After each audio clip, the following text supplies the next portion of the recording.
This may look like an ordinary cocktail napkin, but the note that's scribbled on it changed my life and the lives of thousands of others. You see, in 1969, I attended the Republican Governors Meeting in Palm Springs, California. I was there with President Richard Nixon, and he told me that he wanted me to be his next Secretary of Defense. Well, I was quite happy representing Wisconsin's 7th Congressional District in the U.S. House of Representatives. Besides, there was a war going on in Vietnam, and I wasn't too keen to get involved with that. So I politely but firmly told the president, thanks, but no thanks.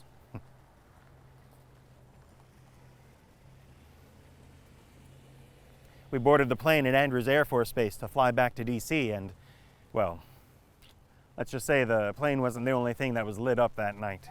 We all had one or two more cocktails than we should have, and by the end of the flight, Nixon had talked me into the job. But I was sober enough to make a demand of the president. I said I would only take the post if he would never tell me who to appoint to any position in the Pentagon.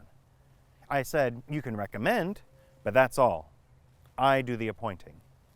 I also insisted that I would only serve for 4 years. I could see Nixon thinking this over. He knew he needed me more than I needed the job. Finally, he agreed, but I didn't entirely trust him. I mean, he wasn't called Tricky Dicky for nothing. And so I said, I want you to write it on a piece of paper right now, that this is the pledge you've given me. Well, the only paper we could find was, yep, you guessed it, a cocktail napkin. So Nixon signed, and I put it right here in my top pocket. It's always good to get it in writing.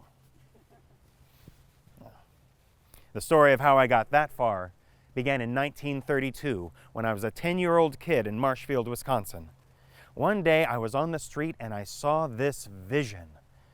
It was a man in a dazzling white suit. I asked him what it was, and he replied that it was the dress uniform of the United States Navy. He told me his name was John Sidney McCain.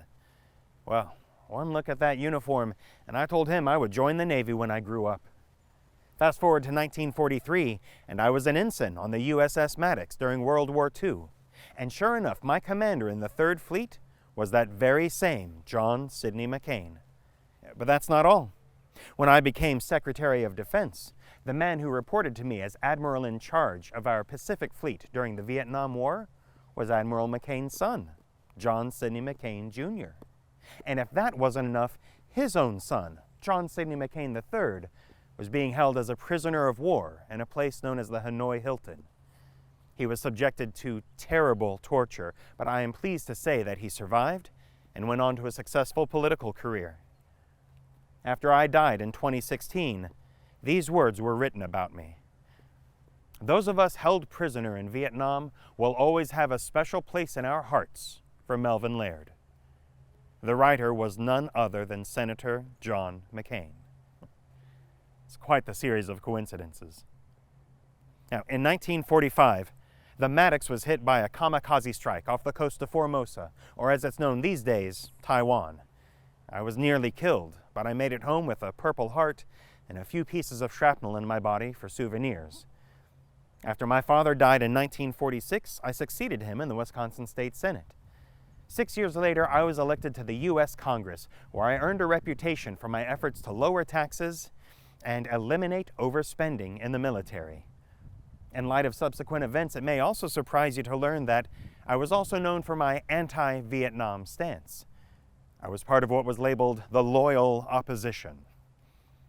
In 1969, I was sworn in as the 10th Secretary of Defense. I took over from Clark Clifford, who lasted less than a year in the job. He'd inherited the post from Robert McNamara, a man with whom I had many disagreements about how to run the military. But my biggest confrontations were yet to come. You see, Nixon's Vietnam strategy was being run mostly by his principal advisor, Henry Kissinger, who had a decidedly different approach to mine when it came to the war. And now, don't misunderstand me, Kissinger was a brilliant man in many ways, but he had been an academic with very little understanding of political realities. I, on the other hand, had been on Capitol Hill for more than 15 years and had many influential friends in the administration. Nixon, though, was under Kissinger's spell. and Henry was keen to maintain his grip on the president. But he knew, too, that I was a formidable presence because he later wrote this assessment of how to deal with me. Guideline 1, Mel Laird is extremely smart. Guideline 2, he knows he's extremely smart. Guideline 3, he'll let you know he's extremely smart. Guideline 4, it is much less painful to do what he wants than to refuse what he wants. Like I said, it's always good to get it in writing. Now, Kissinger continued to believe that an extensive bombing campaign would bring victory, and Nixon mostly agreed. But I was eager to implement a new strategy that I called Vietnamization. Now, this was a three-pronged approach that incorporated strengthening the Vietnamese military, building up the economy of Vietnam, and changing the corrupt political system of that country.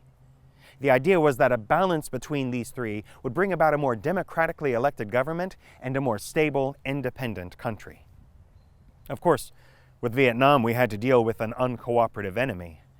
Our peace negotiations with the North Vietnamese were being overseen mostly by Kissinger, but I proposed to speed things up by ending the draft and promoting a complete withdrawal of U.S. forces. Well, on January 27, 1973, after I had announced that no new draft orders would be issued, negotiators signed a Vietnam settlement in Paris. They agreed to an in-place ceasefire to begin on January 28, 1973, along with a complete withdrawal of U.S. forces within 60 days. On January 29, 1973, the day after the ceasefire was announced, I followed through on my promise to President Nixon that I would only serve for 4 years. I resigned from my post. It's quite the series of coincidences. In 1974, I was awarded the Medal of Freedom. And in the early 1980s, I was involved with strategic arms talks with the Soviet Union. During the George W. Bush administration, I opposed the war in Iraq. I even suggested a kind of Iraqization, similar to my Vietnam policy, but it was ignored. After I left politics, I devoted myself to two of my passions: mental health advocacy and cancer research. I was actively involved with the National Institute for Health, and I devoted much of my energy to cancer research at the McArdle Center at the University of Wisconsin. And I am proud to say that the medical research and education facility on the campus of Marshfield Clinic is named in my honor. You can see it in large letters on the side of the building, the Laird Center. It's always good to get it in writing.